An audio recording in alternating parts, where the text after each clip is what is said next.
Olá, nesse vídeo irei falar sobre algumas técnicas de difração. As técnicas de difração, a gente tem, normalmente o que a gente muda, tá? Entre elas é basicamente a fonte, né? A gente pode utilizar, por exemplo, difração utilizando uma fonte de raio-x, fonte de elétrons, né? E aí você pode mudar a energia, tá? Você pode utilizar, por exemplo, uma fonte de nêutrons, né?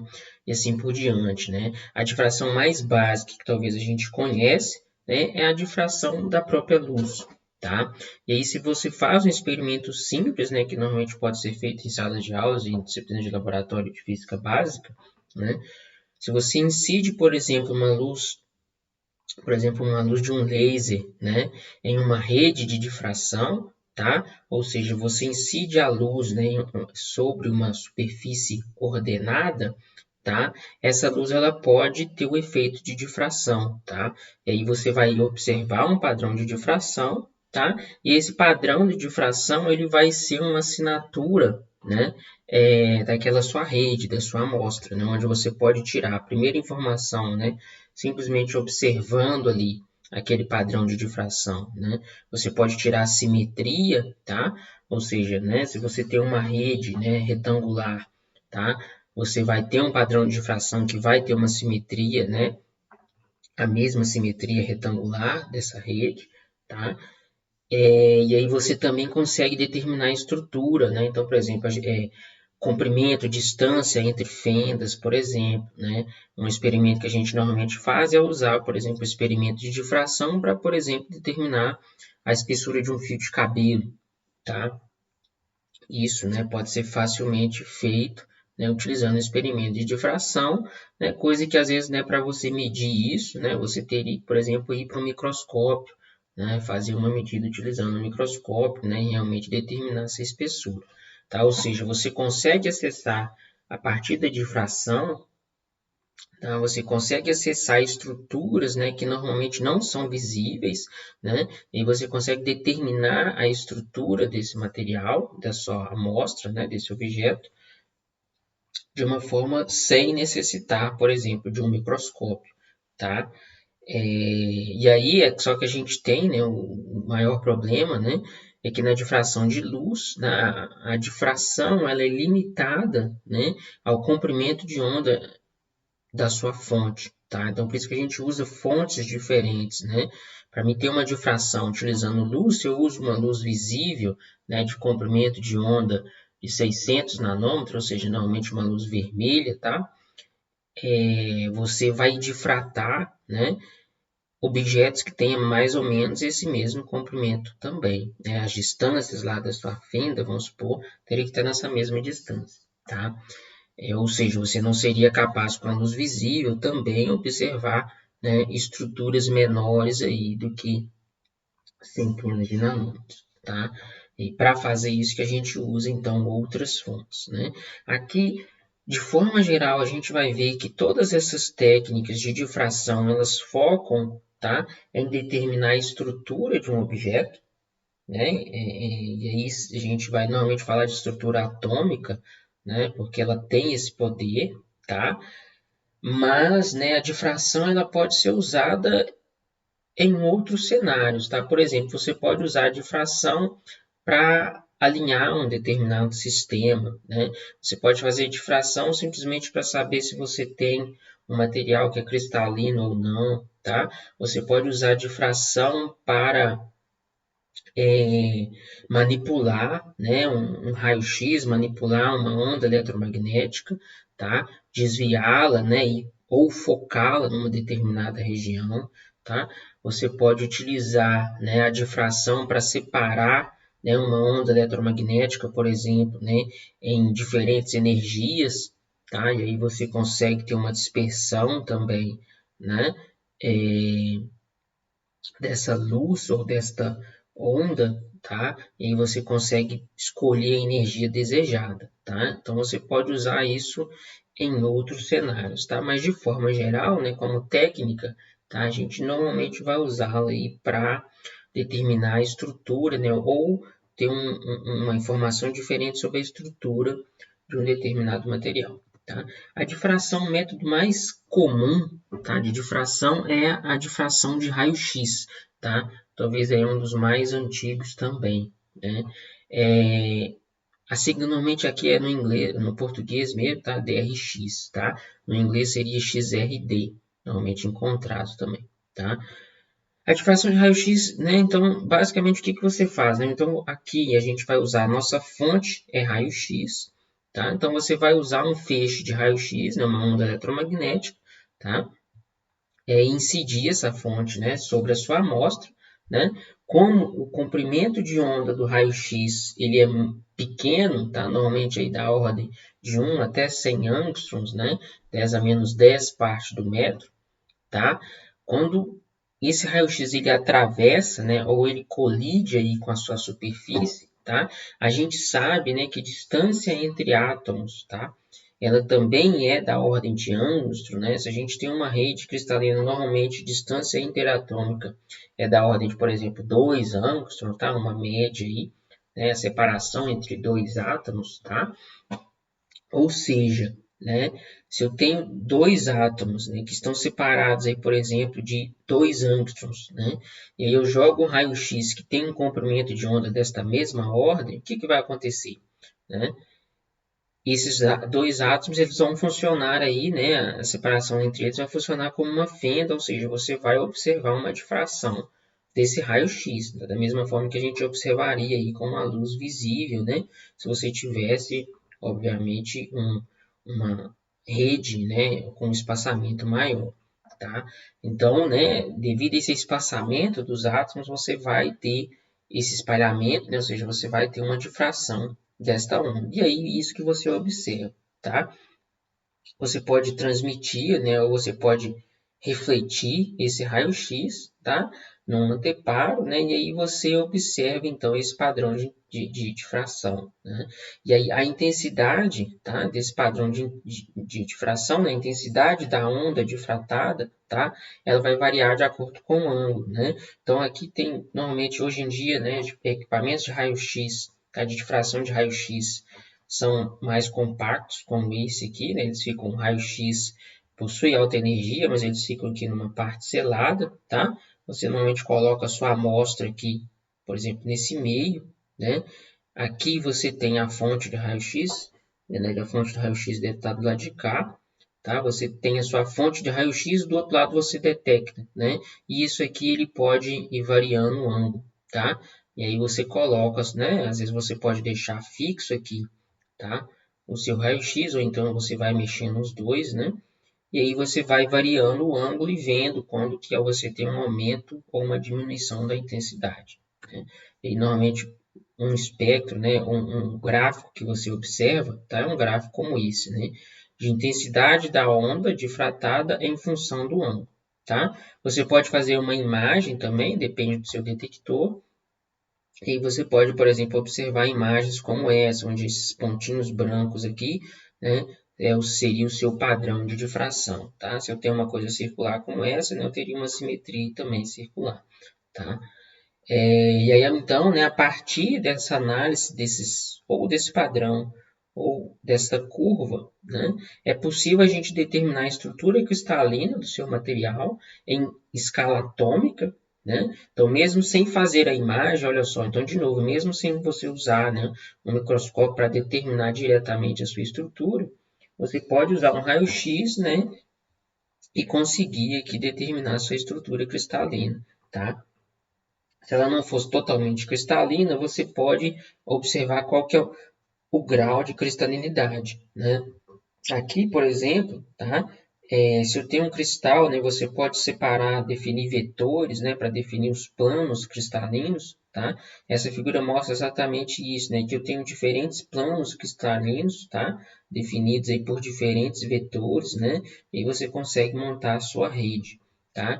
Se essa amostra ela fosse pouco cristalino, o que ia acontecer basicamente é que esses picos eles iam ficar menos intensos e mais largos aqui, né? Até chegar uma hora onde, se você tiver uma amostra que não é cristalina, nada, né? Você iria observar somente uma curva bem larga aqui, sem picos, tá? Então, esses picos são um sinal de que você tem uma superfície uma amostra, né, como um todo cristalino, né? A grande vantagem da difração de raio-x, tá, é que você também consegue determinar composto químico ou ligações químicas, né? Então, você consegue também como, né, cada cristal, né, cada elemento, ele se arranja também, né, de uma determinada forma, né? A distância entre os átomos vão mudar, tá?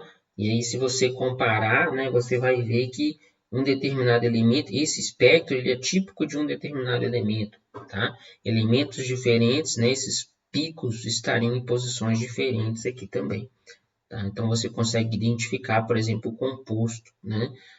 O elemento que está fazendo essa difração. Tá? Outra vantagem, né, que normalmente, como é uma técnica antiga, tá? A gente já tem um banco de dados muito grande, tá? De várias, né? É a técnica mais usada para identificação de estrutura de material, tá? Sei lá, mais de 60 mil estruturas já foram usadas, né? Identificadas a partir dessa técnica, ou seja, a gente já tem um banco de dados muito grande, né? Então, se você tem aí um material, né? Você faz a difração, você já vai encontrar um banco de dados, né? Que vai te mostrar, olha, esse tipo de amostra, né? Ele tem que ter uma curva como essa, um padrão como esse, né? Isso já vai ser tudo conhecido. Se você está em uma amostra nova, né? Aí você vai poder comparar, né? E ver aí qual que é a sua amostra, o que está acontecendo, tá? Pode ser usado por uma diversidade grande de materiais, né? E aí você consegue, né, atingir escala atômica, tá? A desvantagem é que a sua amostra ela precisa ser cristalina, tá? Se ela não for cristalina, ela precisa passar por um tratamento, num processo de cristalização, tá? E que muitas vezes dá para ser feito, por exemplo. Então, né, até uma aplicação, isso normalmente é feito muito para amostras biológicas. A gente não consegue fazer amostras em sistemas em vivo, né? Ou seja, em tempo real, tá? O sistema, né, o seu sistema biológico não pode estar vivo, né, não pode estar se mexendo, tá? Então você vai fazer um processo de cristalização, né, mas você consegue, né, você tem várias estruturas biológicas, proteínas, né? Pensa aí no DNA, né, aquela hélice, tá, do DNA, né? RNA também. Aquela hélice, né, aquela estrutura, ela foi determinada aí, teve uma grande, né, ajuda dessa técnica para você saber que tem aquelas hélices, tá? A estrutura do DNA, né? E só que para isso você tem que ter um tratamento aí da sua amostra, né? Que é esse processo de cristalização, tá? Ou seja, você tem várias estruturas que são, né, cristalinas em uma determinada ordem e aí você consegue medir isso, tá? E aí que dão, né, onde você pode aplicar, tá, exemplos diferentes, você pode aplicar isso, por exemplo, né, lá na indústria farmacêutica, por exemplo, né, a gente sabe que o conhecimento da estrutura de um material é talvez o primeiro e um dos mais importantes, né, que a gente precisa saber sobre esse material, porque você conhecendo essa estrutura, você sabe como ele interage, né, com o restante, né, com o ambiente à sua volta, tá? Você consegue extrair outras propriedades, propriedades eletrônicas, né? Estaria tudo ligado, né?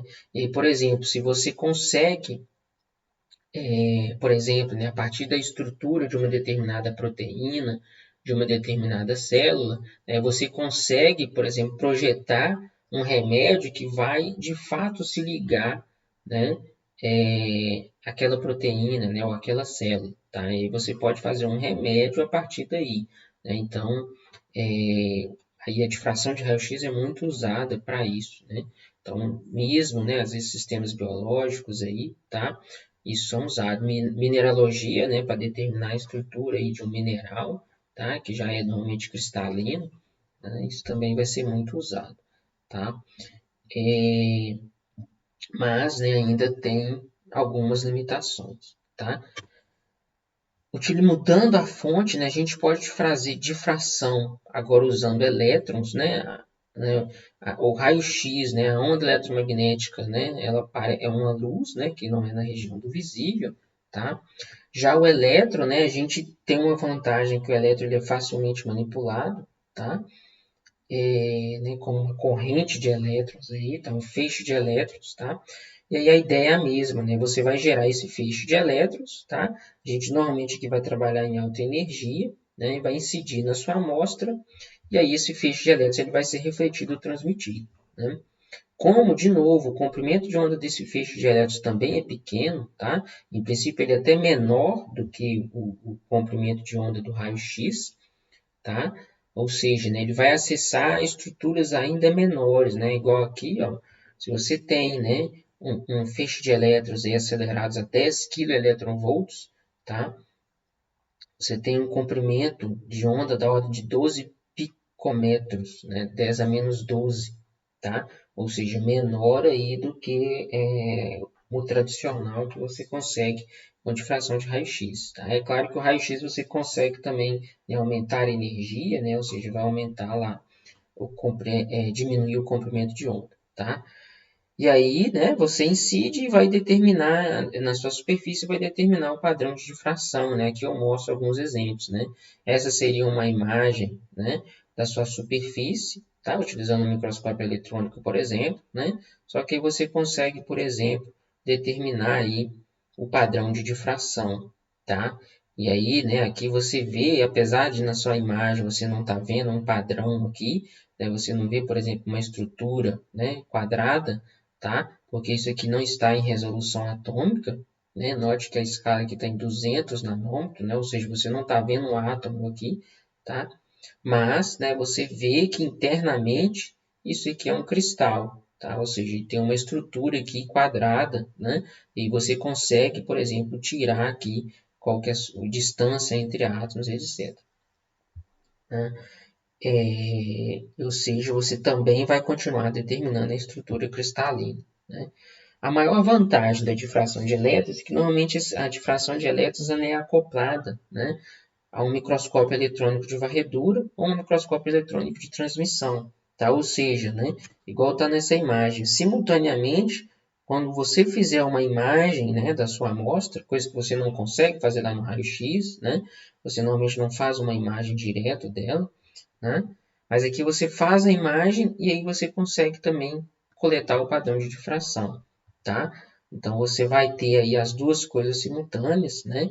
E na difração, no microscópio eletrônico, a gente também normalmente acessa, né, composição química olhando elétrons secundários, né? Ou seja, você tem dentro daquele microscópio eletrônico, você consegue fazer, né, a imagem, você consegue determinar a estrutura, né, mesmo em escala atômica, mesmo que o seu microscópio em si não tenha resolução atômica, né? E você ainda consegue saber o elemento químico que está lá, ou seja, você tem várias coisas ali dentro do mesmo equipamento, né?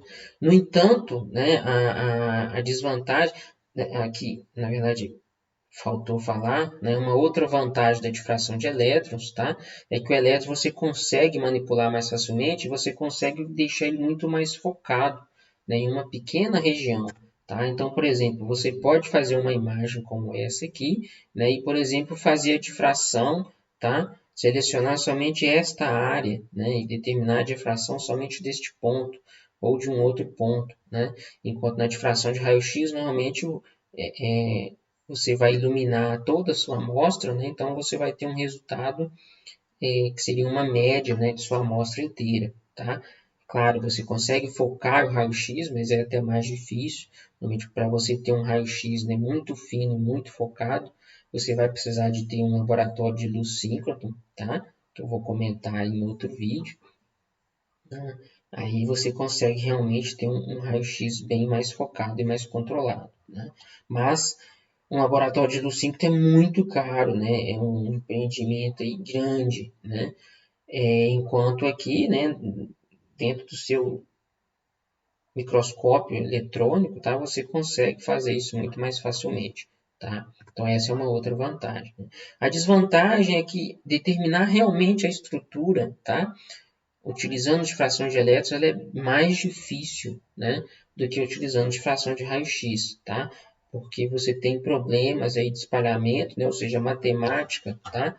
Ela é um pouco mais complicada, né, de forma com que esse é um processo muito mais custoso, né, do que comparado aí com difração de raio-x, tá?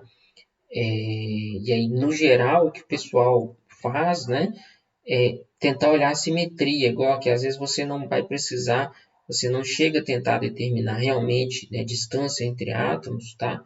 Mas você pode, por exemplo, olhando aqui, olha só, eu tenho uma rede hexagonal, né? Tem um hexágono aqui, tá? Ou seja, né, o padrão que gera essa figura, né, significa que eu tenho uma simetria hexagonal. O arranjo dos átomos ele é hexagonal, tá?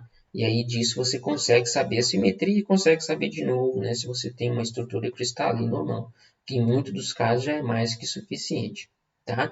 E as outras desvantagens são as mesmas que você tem aí no microscópio eletrônico, né? Você normalmente precisa fazer a medida em vácuo, né? Você precisa ter toda uma preparação de amostras que é bem mais complicada do que, por exemplo, para você fazer uma medida de difração de raio-x, tá? Você tem uma amostra líquida, né? Você precisa de secá-la, né? Ou congelá-la, por exemplo, tá? Para depois inseri-la no seu microscópio, né? Ou seja, a preparação de amostras ela é bem mais complicada, tá? Mas aí você usa então, né, para identificar, né, fases, tá? Fases cristalinas, né, o padrão de simetria, tá? Ou o grau de cristalinidade, né? E aí no caso mais completo você consegue determinar a estrutura, mas como é muito mais custoso, né, normalmente o pessoal acaba usando outras técnicas, como difração de raio-x ou difração de nêutrons, tá? Bom, isso quando a gente está com elétrons em alta energia, tá? Só que o elétron em alta energia, né, normalmente a energia é tão alta que ou ele atravessa a sua amostra, tá? Ou ele vai interagir com vários átomos, né? Mas se eu estiver interessado, por exemplo, em analisar somente algumas camadas ou a superfície né, do meu material, tá? O que, que a gente faz? A gente normalmente passa a utilizar elétrons de baixa energia, né? Ou seja, ao invés de eu ter 10.000 keV, você vai usar aí, no máximo 1 keV, tá? Você vai trabalhar com energia bem menores. E aí o que, que acontece, né? Esse elétron agora ele não vai conseguir interagir com todos os seus átomos da sua superfície, tá? Ele vai interagir realmente somente com as primeiras camadas, né? Esse é um experimento que normalmente é feito em incidência normal, você pode girar a amostra, tá? Mas normalmente a incidência normal, isso aqui é uma câmara de vácuo, ok? Onde, né, o seu feixe de elétron aqui não daria para ver, mas ele está aqui no centro, tá? Essa parte redonda aqui é uma tela fluorescente, que vai, né, florescer quando o elétron ele reflete na sua superfície e bate nessa tela. Então, você vai ver um padrão de difração exatamente nessa tela aqui, tá?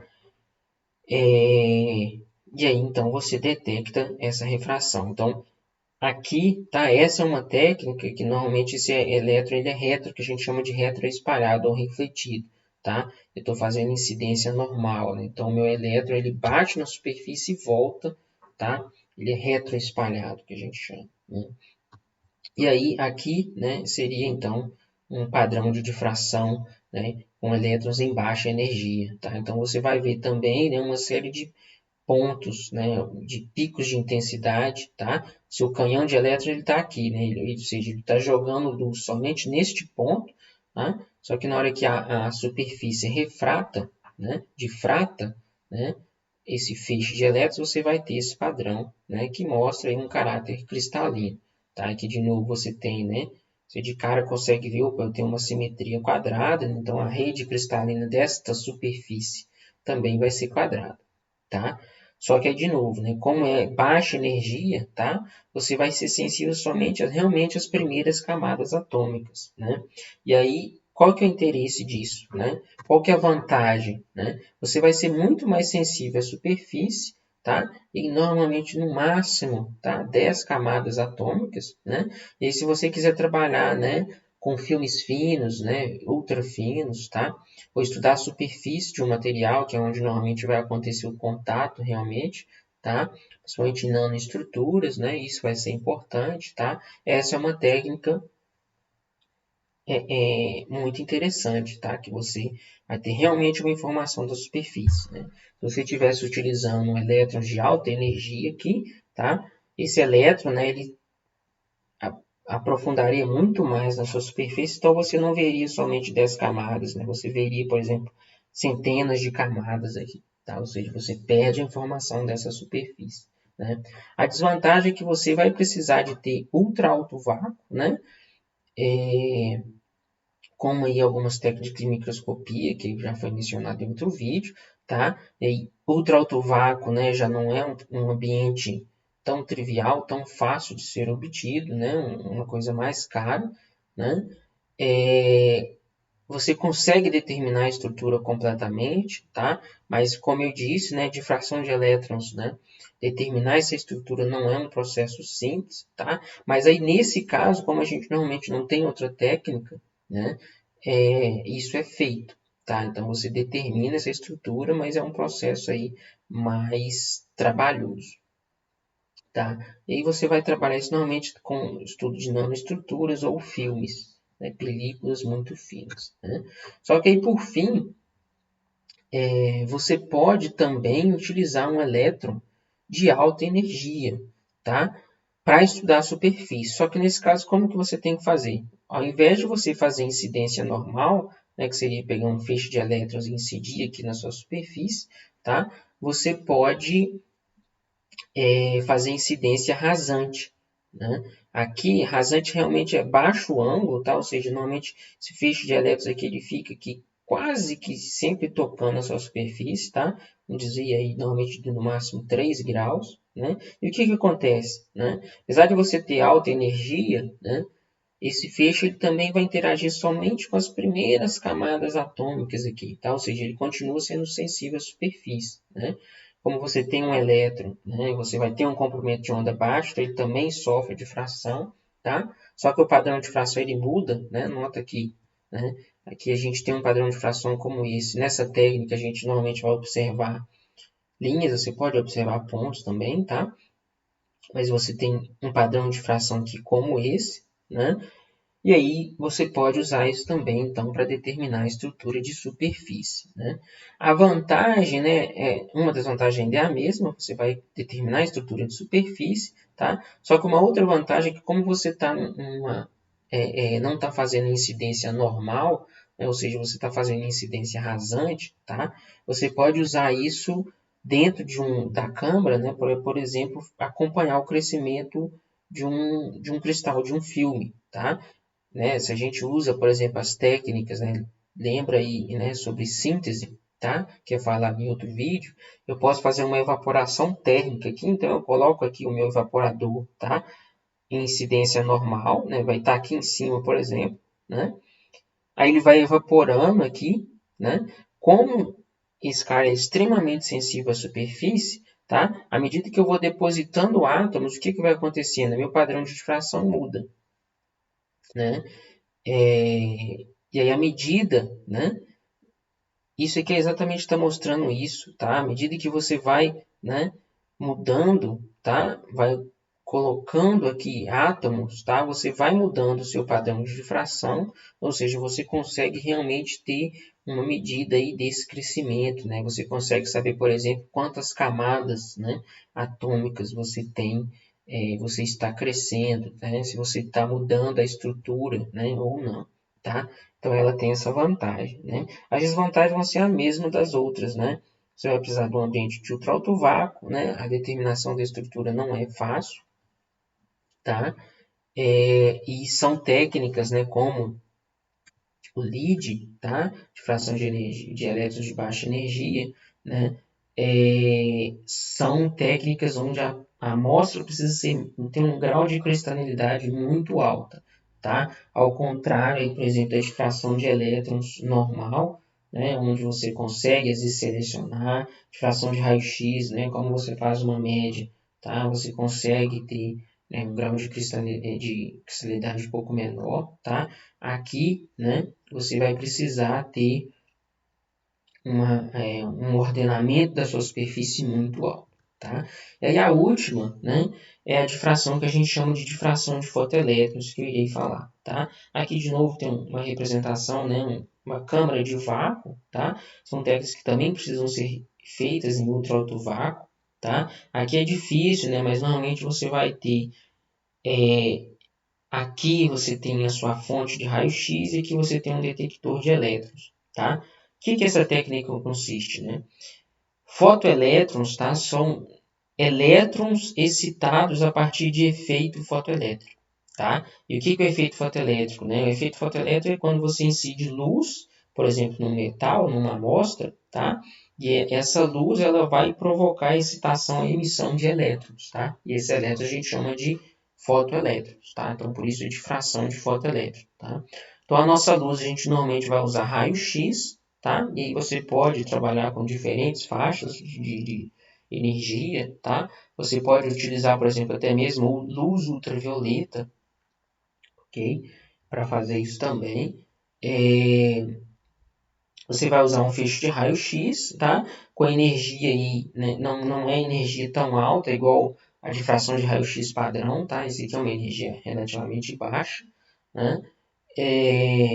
Você vai incidir na amostra, né? Por efeito fotoelétrico, tá? Esse raio-x, na hora que ele colide aí com a sua superfície, ele vai gerar elétrons, né? Que a gente passa a chamar então de fotoelétrons, né? Só que ainda, como o comprimento de onda é baixo, tá? Esse fotoelétron ele vai, né? Sofrer um processo de difração e aí você vai coletar esse fotoelétron, né? Que é um elétron, né? E determinar o seu padrão de difração, tá? Aí o resto é a mesma coisa, tá? A diferença aqui é que você está usando raio-x e coletando elétrons, né? Então você joga raio-x aqui, sua amostra está aqui no meio, dentro dessa câmara, né? Isso aqui é uma câmara de ultra alto vácuo, tá? Tem aí para ficar, né? A gente tem várias bombas, tá? Uma série de bombas aí para realmente retirar todo o ar aqui dentro, né? Isso aqui é tudo aço inox, tá? Aí sua amostra está numa pequena região aqui, né? E aí você tem todo um detector de elétrons aqui que vai coletando, tá? Esses elétrons, onde você vai aqui agora analisar a energia desse elétron, tá?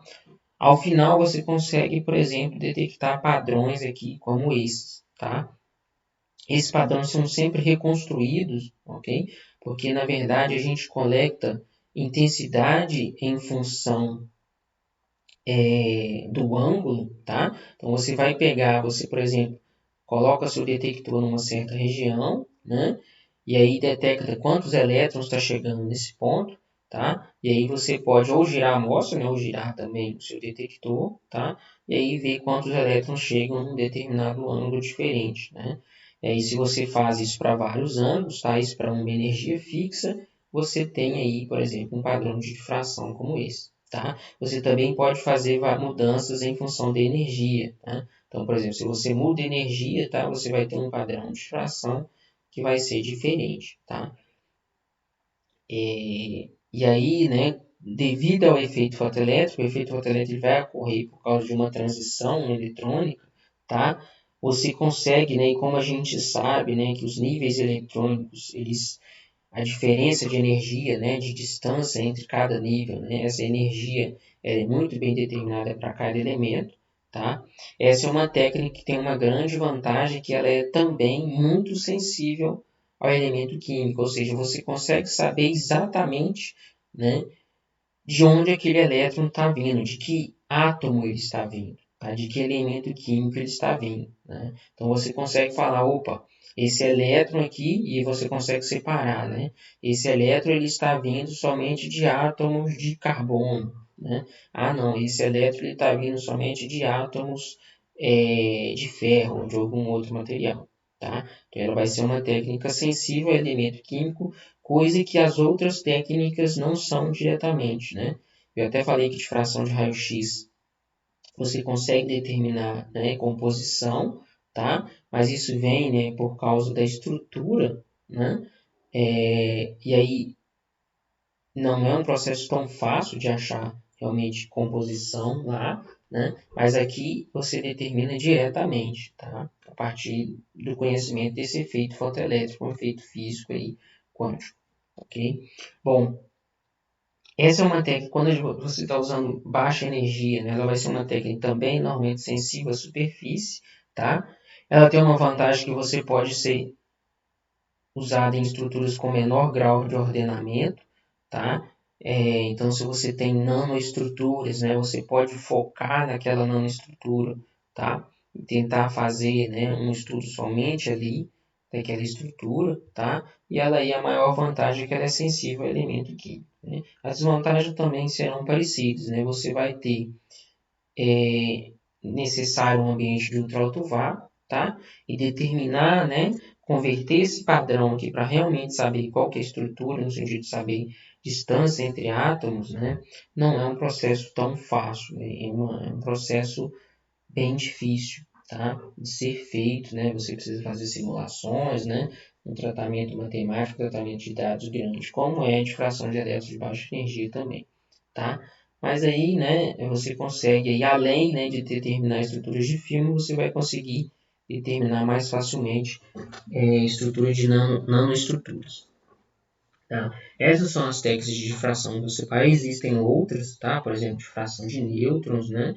Que são mais difíceis de ser acessíveis, tá? Ainda, né?